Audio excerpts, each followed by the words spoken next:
E é claro que o nosso primeiro destaque do Papo Antagonista dessa segunda-feira, hoje, dia 29 de maio, quase finzinho do mês e uma semana super importante de muitas movimentações aqui em Brasília e por isso uma semana que já começa com uma movimentação política ali, porque Lula recebeu hoje, então, o presidente da Venezuela, Nicolás Maduro, para uma reunião bilateral. Né? Maduro está no Brasil para participar da cúpula dos líderes da América do Sul, nesta terça-feira. Então, ele chegou ao Palácio do Planalto por volta das 10 horas, acompanhado da esposa dele, a Cília Flores. Né? A gente vai mostrar imagens aí para vocês, recuperadas durante a manhã, tá aí algumas fotos.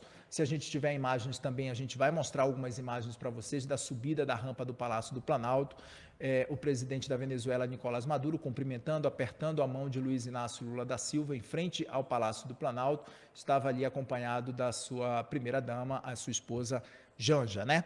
Então, Nicolás Maduro subiu essa rampa, ele foi recebido por Lula e pela primeira-dama, como a gente falou agora há pouco. Na agenda oficial, ali previu ali a agenda oficial uma reunião, primeiro restrita entre Lula e Maduro. Na sequência, esse encontro ele foi ampliado, então, para outros integrantes da comitiva venezuelana e também do governo brasileiro, incluindo o ministro da Fazenda, Fernando Haddad, que participou dos outros encontros com Nicolás Maduro. Essa é a primeira visita de Nicolás Maduro dentro de 8 anos, né? Vamos lembrar que o presidente da Venezuela, Nicolás Maduro, ele foi proibido de entrar aqui no Brasil durante o governo de Jair Bolsonaro. Lula falou que a relação do Brasil com a Venezuela é plena. Vamos ouvir. Depois de 8 anos, o presidente Maduro volta a visitar o Brasil e nós recuperamos o direito de fazer política de relações internacionais com a seriedade que sempre fizemos, sobretudo com os países que fazem fronteira com o Brasil, e a Venezuela sempre foi um parceiro excepcional para o Brasil. Mas por conta das contingências políticas e os equívocos, o presidente Maduro ficou 8 anos sem vir ao Brasil. O Brasil ficou muito tempo sem ir à Venezuela. E nós temos um pequeno problema de ordem política, de ordem cultural, de ordem econômica e de ordem comercial. E olha, durante essa fala também, Lula alfinetou Juan Guaidó, que é o parlamentar venezuelano reconhecido como o líder de fato por governos como os Estados Unidos e também o governo brasileiro na gestão de Jair Bolsonaro, né? Entre outros países europeus também. Vamos ver esse trecho da fala de Lula. E eu penso, companheiro Maduro, que esse novo tempo que nós estamos marcando agora não vai superar todos os obstáculos que você tem sofrido ao longo desses anos. Eu briguei muito com companheiros sociais-democratas europeus, com governos, com pessoas dos Estados Unidos. Eu achava a coisa mais absurda do mundo para as pessoas que defendem a democracia era as pessoas negarem que você era presidente da Venezuela, tendo sido eleito pelo povo, e o cidadão que foi eleito para ser deputado fosse reconhecido como presidente da Venezuela.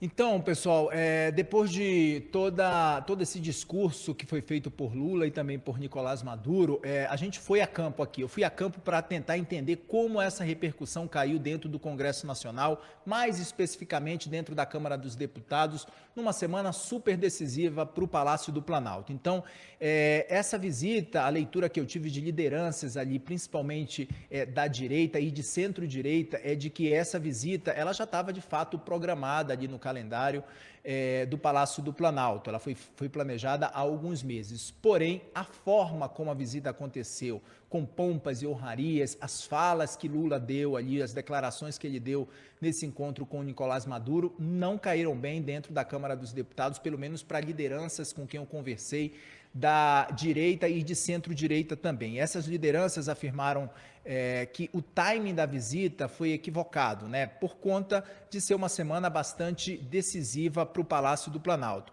Nós mostramos aqui, agora há pouco, inclusive, como Maduro foi recebido, com honrarias, cerimônia oficial ali, e Lula defendeu a entrada, inclusive, da Venezuela nos BRICS, né, o grupo de países que reúne Brasil, Rússia, Índia, China e África do Sul.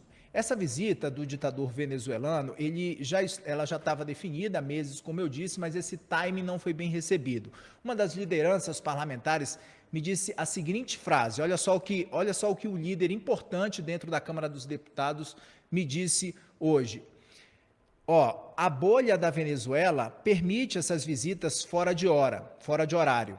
A questão é que não estamos na Venezuela e a realidade brasileira é bem diferente. Ou seja, a Câmara dos Deputados, então, essas lideranças de centro e centro-direita vocalizando ali que esse é um momento bastante conturbado para o Palácio do Planalto por conta dessa falta de articulação política. Também a gente tem visto isso, né? Sequências de derrotas do Palácio do Planalto e na semana passada, vamos lembrar o que aconteceu ali, a Comissão Mista do Congresso analisou a reestruturação daquela MP, que é a MP da Esplanada dos Ministérios, que vai caducar agora na próxima quinta-feira, e essa MP aprovou o relatório do parlamentar, do Isnaldo Bulhões, na qual ele retira ali, esvazia o Ministério do Meio Ambiente e também o Ministério dos Povos Indígenas, dois ministérios que são importantes ali para o governo Lula na atual estrutura que o governo foi montado. E, inclusive, um levantamento que foi feito pelo Globo durante esse fim de semana aponta ali que Lula, desde o início da sua gestão, foi o presidente com o menor número de encontros com parlamentares, pessoal, desde Dilma Rousseff.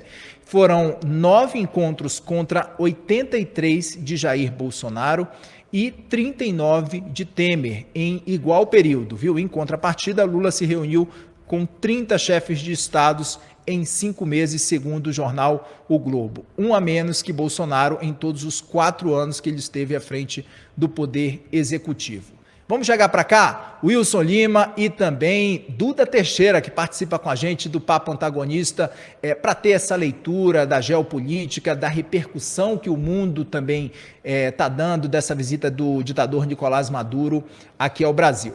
Duda, eu quero começar com você, seja muito bem-vindo. E eu quero conversar com você primeiro sobre esse time, né, da visita de Nicolás Maduro, um ditador, porque na Venezuela, a Venezuela não é uma democracia funcional, né, isso assim, é consenso, inclusive, na comunidade internacional, e diante de um cenário como esse, essa visita de Nicolás Maduro, e não só a visita, Duda, a forma como Nicolás Maduro foi recebido ali no Palácio do Planalto, com pompas e honrarias de um chefe de Estado, e foi vocalizado ali, foi dito por Lula diversas frases que não bateram bem, pelo menos ali dentro do Congresso Nacional, né? E a repercussão mundial, Duda? Muito boa noite, seja bem-vindo. Boa noite, Kenzo. Boa noite, Wilson. Bom, essa visita do Maduro é uma coisa... Eu que cubro a área, assim, fiquei chocado com as coisas que o Lula falou ali na presença do Maduro. Algumas coisas a gente já esperava que fossem acontecer. Então, o Lula ele já tinha desautorizado o Juan Guaidó antes, ele chamava o Juan Guaidó de um impostor. Nós sabíamos que o Brasil já ia retomar as relações com a Venezuela. Isso, inclusive, é defendido até por alguns diplomatas que acham que a gente tem que ter uma embaixada brasileira lá em Caracas para ajudar os brasileiros que vivem por lá. Então, isso já era um pouco um jogo que a gente já imaginou que seria um jogo jogado. Agora, o que o Lula disse para o Maduro hoje é uma coisa assustadora. Ele vem dizendo ali que o Maduro ele é vítima de uma narrativa que, enfim, é preciso, então, reconstruir o Maduro e fala ali como se realmente existisse uma democracia que valesse a pena a gente levar em conta na Venezuela. E na Venezuela, Kenzo, a gente não tem uma democracia funcional e também a gente não tem uma democracia disfuncional, que a gente tem uma ditadura, vamos lembrar, que tortura a própria população. Nós tivemos 3 missões de verificação dos fatos da ONU, 2020, 2021, 2022, que apontaram torturas, perseguição de políticos, jovens de bairros pobres que participavam de protestos contra o governo eram depois presos e assassinados.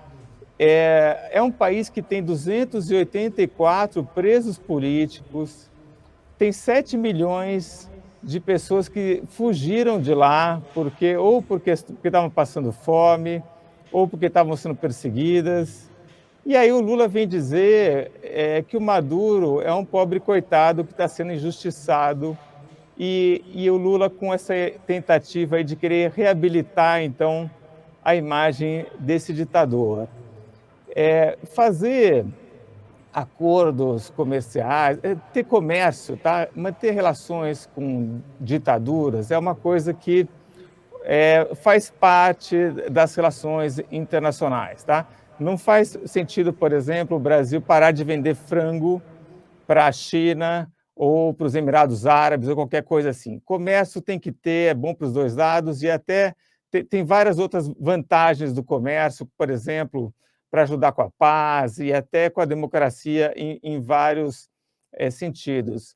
Mas o que o Lula fez hoje foi muito mais do que isso, né? Era desnecessário. A impressão é que o Lula realmente está querendo reabilitar esse cara que foi indiciado no Tribunal Penal Internacional por crimes contra a humanidade, várias atrocidades aí de direitos humanos, e o Lula passando pano para esse ditadorzinho. Já já a gente volta a falar sobre essas questões da Venezuela, que é importante a gente trazer luz para tudo isso e visualizar de fato como é essa situação da Venezuela. Mas antes disso, eu quero ouvir agora o Wilson Lima sobre essa repercussão do timing, né? Timing político, de fato, para Lula fazer todas essas honrarias e vocalizar tudo o que ele falou hoje ao lado de Nicolás Maduro ali. Wilson, muito boa noite, seja bem-vindo, Wilson. Eu quero muito essa sua leitura. Faltou ali um pragmatismo de Lula, né? Assim, sim, como o Duda bem falou, essas relações bilaterais com países que têm essa democracia disfuncional, né? Uma democracia que não é funcional, uma ditadura mesmo, em diversos momentos, ela precisa existir, sim, mas com mais pragmatismo, né? E não como aconteceu de fato hoje ali dentro do Palácio do Planalto. Wilson, boa noite, bem-vindo. Boa noite, Kenzo, boa noite, Duda, nosso muso da área internacional, boa noite, chat, boa noite para você que nos acompanha nesse papo antagonista, já a última semana de maio, né, já estamos próximos aí do meio do ano, passou rápido, né, gente? Eu preparei algumas informações aqui, Duda, e me parece que essa visita do Maduro para o Lula, e aí pegando o gancho da tua matéria, da tua apuração, uma apuração bem boa, diga-se de passagem, ela mostra que o Lula está mais preocupado com o cercadinho dele do que em conduzir os rumos do país. O PT, a esquerda, eles falaram tanto do cercadinho do Bolsonaro, né? Quando o Bolsonaro falava para o cercadinho do Bolsonaro, mas o que estamos vendo hoje é um cercadinho do Lula. Por quê? Porque o Lula só quer falar com os coleguinhas dele, só quer falar com Maduro, só quer falar com o presidente da China, só quer falar com a turminha dele. E aí, nesse processo de interlocução do Congresso, você precisa dar assistência ao parlamentar e tentar resolver questões internas antes de querer brincar de ganhar o Nobel da Paz. Só que o Lula tem que se tocar de um detalhe, e desculpe a coloquialidade do termo. O Lula precisa perceber que essa ânsia dele de querer ser um novo Nelson Mandela, ela não vai dar certo. Internacionalmente, utilizando um termo bem coloquial, a gringalhada já percebeu que o Lula quer dar esse golpe, né? Esse golpe ideológico, e já está todo mundo percebendo que isso aí não passa de uma tática do Lula de tentar esconder os dilemas internos. Internacionalmente, se você conversar com alguns embaixadores, se você conversar com alguns diplomatas, as comunicações que se trocam é basicamente no seguinte sentido: o mundo não está engolindo essa tática do Lula. E o Lula vai ficar o tempo todo batendo na tecla de que, nossa, eu estou defendendo a democracia, nossa, eu sou o grande representante da democracia. Mas o fato que o Lula venceu, porque era o que tinha naquele momento, né? Uma disputa entre ele e Bolsonaro, internacionalmente, o mundo preferiu o Lula. Mas isso não significa que o Lula seja o queridinho da Europa, seja o queridinho da América Latina ou seja o queridinho da América do Norte ou Ásia. Era o que tinha, né? Utilizando bem o termo bem popular, era o que tinha para aquele momento. O que eu acho mais curioso dessa história do Lula, Kenzo, é que o Lula, o tempo todo tenta ali, né, dizer que ele é o defensor da democracia, mas ele se une com ditadores. Isso mostra que, sinceramente, não cabe numa mesma frase Lula, Maduro e defesa da democracia. Isso não cabe numa mesma frase, isso não cabe numa oração, né? Isso vai contra a qualquer regra básica de semântica e sintática que nós aprendemos no colégio. Uma coisa que me preocupa também nessa visita, Kenzo, e aí é importante trazer esse dado para você que nos escuta nesse momento, é que a Venezuela, quando recebeu aportes do BNDES, lá, durante as gestões Lula e Dilma, eles deixaram uma dívida de 3,45 bilhões aos cofres brasileiros. O Lula foi lá cobrar fatura, chamou um amiguinho para o Palácio do Planalto e falou: ô Maduro, lembra dessa dívida aqui? E aí, meu amigo, vai pagar quando o calote? Com certeza ele não fez isso. Então, esse aqui é o ponto, sabe, Kenzo? Eu acho que o Lula, na ânsia, sem ter o que mostrar internamente, ele faz esse tipo de sinalização para o seu cercadinho. O problema é que o tiro pode sair pela culatra. Qual a leitura que você tem sobre essa questão, assim, a tinta ideológica ali no que foi visto hoje nesse encontro entre Lula e Nicolás Maduro, ela está se mostrou acima do pragmatismo de Estado?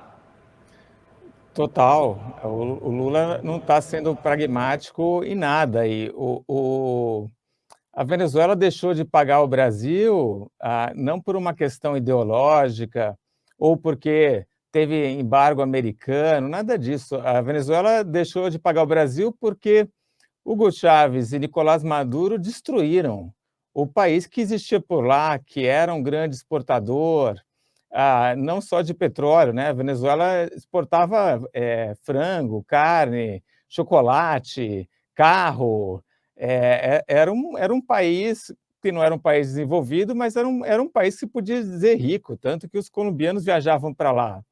E esse país, quando o Chávez assume, importa muita coisa do Brasil, porque ele ainda tinha condição de pagar por isso. Mas a economia é completamente destruída e aí o Brasil toma o calote.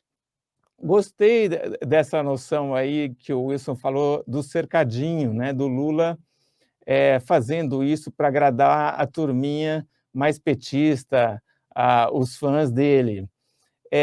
Agora, a gente precisa analisar também que assim, o Brasil mudou muito, né? Quando o Lula fazia essa aproximação com ditadores, bom, e hoje o que o Brasil está fazendo é claramente se aproximar do eixo autoritário do mundo, né? Rússia, é China, é Venezuela, é para esse caminho que a gente está indo. Mas quando o Lula fazia isso em 2003, os brasileiros não entendiam muito, não se informavam muito sobre o que era, quem era Hugo Chávez, quem era Evo Morales. Isso foi uma coisa que um conhecimento que a gente foi adquirindo com o tempo. E hoje, esses temas entram, né, nas campanhas eleitorais. Jair Bolsonaro falou muito da Nicarágua, e uma porção muito grande dos brasileiros sabem que o Maduro, por exemplo, não é vítima de uma narrativa como o Lula quer fazer crer. A gente tem informação do que aconteceu na Venezuela, até porque tem 400 mil venezuelanos vivendo hoje no Brasil. Então, acho que fora do cercadinho, o Lula realmente não vai convencer ninguém, né? Saiu uma pesquisa até recentemente, acho que foi da Quaest, acho que foi semana passada, perguntando como é que os brasileiros viam a política externa do Lula. E essa coisa de aproximação com a América Latina, por exemplo, para a maior parte dos brasileiros não faz sentido. A gente quer se aproximar dos Estados Unidos, né? Os brasileiros também sabem muito bem que quem começou a guerra da Ucrânia e é culpado por tudo que está acontecendo lá é a Rússia. Então, assim, essa política externa do Lula só funciona, se é que funciona, só para o cercadinho dele, mas esse cercadinho dele não é a maioria do Brasil hoje, a maioria do Brasil reprova tudo isso que ele está fazendo. Wilson, para dar uma arrematada rapidinho nesse assunto ainda, essa questão do que foi feito hoje, do que foi visto hoje, não só aqui dentro do Brasil, como para o mundo todo, já eu quero saber, inclusive, do Duda, qual foi a repercussão internacional desse encontro entre Lula e Maduro. Wilson, eu queria te ouvir rapidamente, Wilson, sobre essa questão da apuração que eu trouxe, né, dessa leitura que lideranças, principalmente de centro e centro-direita, viram do que foi vocalizado por Lula ali, né? E isso aumenta ainda mais um clima de animosidade numa semana super importante para o Palácio do Planalto, uma semana que, na próxima quinta-feira, vence a MP dos ministérios, né, que esvazia o Ministério dos Povos Indígenas e esvazia também o Ministério de Minas e e o Ministério do Meio Ambiente, de Marina Silva. Tem a questão da demarcação de terras indígenas também, que o Congresso, que a Câmara deve avaliar essa semana. Então, assim, num momento em que o timing político parece mesmo ter perdido o foco total ali, principalmente de Lula, num governo que não tem uma articulação política bem amarrada, e a gente já viu, e você já tem dito isso aqui em inúmeros programas, né, Wilson? É exatamente isso, Kenzo. E quando eu falo fazendo a referência ao cercadinho do Lula, é justamente a partir dessa perspectiva, sabe, Kenzo? Porque o Lula, ele privilegia o seu cercadinho, só que ele esquece que ele depende de uma base, que ele precisa angariar uma base sólida no Congresso para que ele consiga aprovar coisas simples como uma medida provisória de reestruturação da esplanada dos ministérios. Um presidente da República que não consegue ter 257 votos para aprovar uma medida provisória, essa é uma situação inédita na República Brasileira. Nós nunca vimos isso na história da República. E olha que o Jair Bolsonaro, nos últimos 4 anos, ele já era um presidente ruim de articulação política. Assim, então, olha o parâmetro que nós estamos analisando. Estamos analisando um parâmetro de Jair Bolsonaro, entende? Não estou analisando um parâmetro de Fernando Henrique Cardoso ou de Michel Temer, sabe? Então, assim, Lula ele consegue, nesse momento, basicamente, ser um nanico político, sabe? E toda aquela agenda... E aí é engraçado isso, Kenzo, porque quando eu falo aqui no programa que Lula e Bolsonaro são duas faces de uma mesma moeda, eles fazem por merecer. Porque é o seguinte... Porque o Bolsonaro ele perdeu muita articulação no Congresso a partir do momento em que ele se voltou para a agenda ideológica. É bom lembrar que assim, vamos fazer uma pequena retrospectiva. O Bolsonaro começou a ter problemas no Congresso justamente no Carnaval de 2019, quando o Carluxo utilizou o Twitter do próprio presidente da República para falar Golden Shower. Ali começaram os problemas. Em diversas ocasiões, o Rodrigo Maia teve que atuar como bombeiro para que a reforma da Previdência passasse pela Câmara, que é algo que acontece hoje com Arthur Lira em relação ao governo Lula. Então, quando o presidente da República, quando o Lula faz uma sinalização agora para o Maduro, estende tapete vermelho para um ditador, trabalha alguns assuntos de caráter bilateral, sinaliza até com financiamento de projetos lá na Venezuela, sinaliza também até em prol de programas de agricultura familiar que tem uma ligação direta com o MST, e o MST brigando com o governo, né? Quer dizer, o MST sendo um ponto de tensão entre o governo e a bancada ruralista, Esse tipo de sinalização só mingua ainda mais essa base pequenina do presidente da República no Congresso Nacional. E só hoje tivemos parlamentares como a Silvia Weanampi, né, do PL do Amapá, e o senador Eduardo Girão, que eles apresentaram moções de repúdio ao governo Lula. Ou seja, é um desgaste absolutamente desnecessário simplesmente para que o Lula satisfaça o seu cercadinho. Importante essa leitura que o Wilson está dando. Duda, e qual foi a repercussão, Duda, desse encontro para a mídia internacional, principalmente? Então, a mídia internacional, vamos ser franco, né, Kenzo? Cobre o Brasil mais aqui olhando para a Amazônia, futebol, é aí que eles prestam atenção na gente. Esse assunto aí, a visita do Maduro, não é uma coisa que foi muito vista, ou que você tenha, por exemplo, outros chefes de governo, chefes de Estado comentando isso daí. Quem mais usou isso, quem mais fez festa com isso, é o próprio Maduro, né? O Maduro já fez vídeo, já publicou foto, e ele vai usar isso dentro da Venezuela.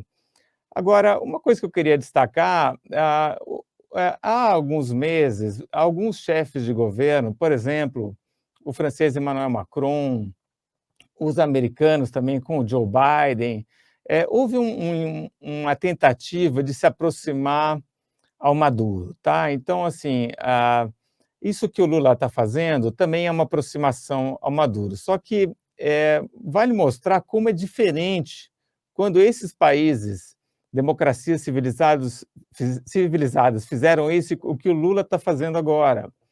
A ideia ali do Macron, tal, primeiro assim, você nunca vê do Macron ou do Biden fazendo esses elogios ao Maduro ou dizendo que ele foi um injustiçado, que é alvo de uma narrativa, sabe assim, isso é impensável, né?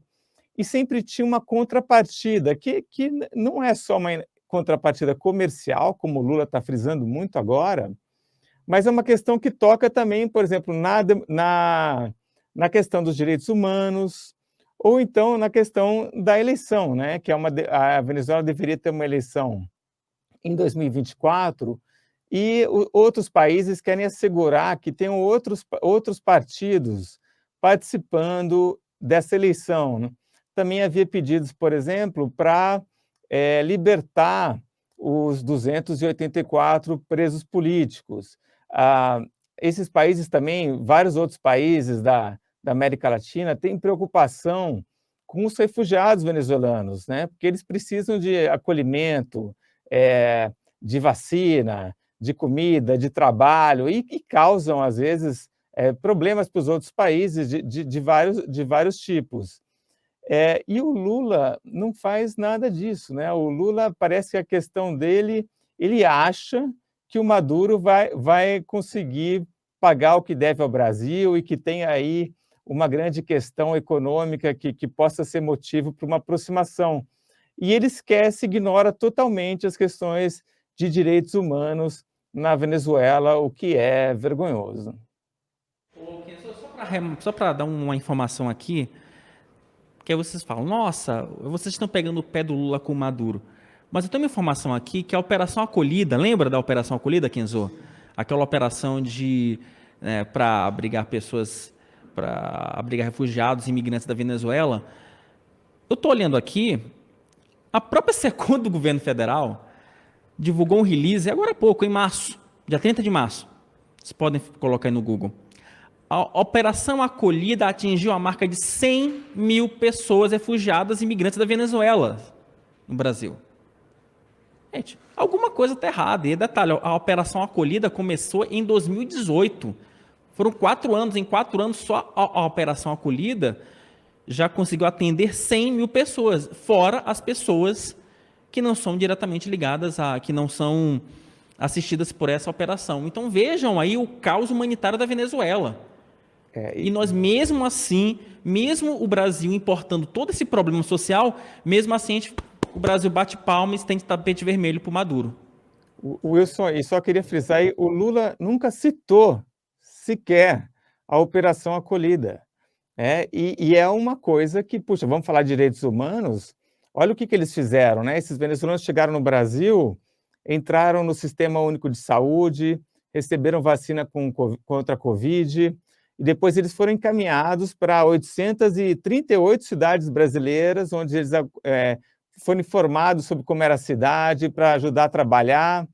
E aí agora, com a chegada do Lula ao Palácio do Planalto, e aí todos esses agrados ao Maduro, é uma grande questão que fica, quer dizer, que destino que vai ter agora essa operação acolhida que foi tão fundamental para tantas pessoas. E Duda, quero aproveitar inclusive que a nossa audiência está bastante alta hoje aqui no programa. Pessoal, não se esqueça de deixar o like aqui no programa, que a gente vai continuar debatendo esse assunto, inclusive, porque, Duda, Nicolás Maduro, Lula defendeu hoje ali a legitimidade de um presidente que ele sufoca a oposição, ele prendeu detratores ali, asfixiou ali a imprensa livre, né? E assim, a Venezuela, inclusive, quando foram as últimas eleições livres e justas, eu acho que 2015, foi isso, Duda?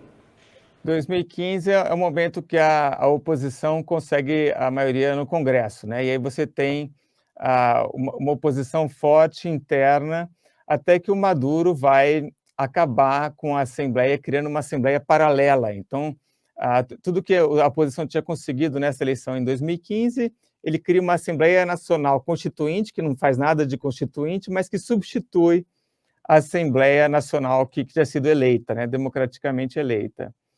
E o Lula ele vai falar aí, questionar de novo a questão do Juan Guaidó, mas aí vamos lembrar, né? Quer dizer, na eleição de 2018, a gente tem uma perseguição forte, não tem nenhum rival, oponente político ao Maduro nessas eleições, as eleições são fraudadas descaradamente, e aí vários países não vão aceitar o Maduro como presidente da Venezuela, porque fala, olha, essa eleição aí não valeu.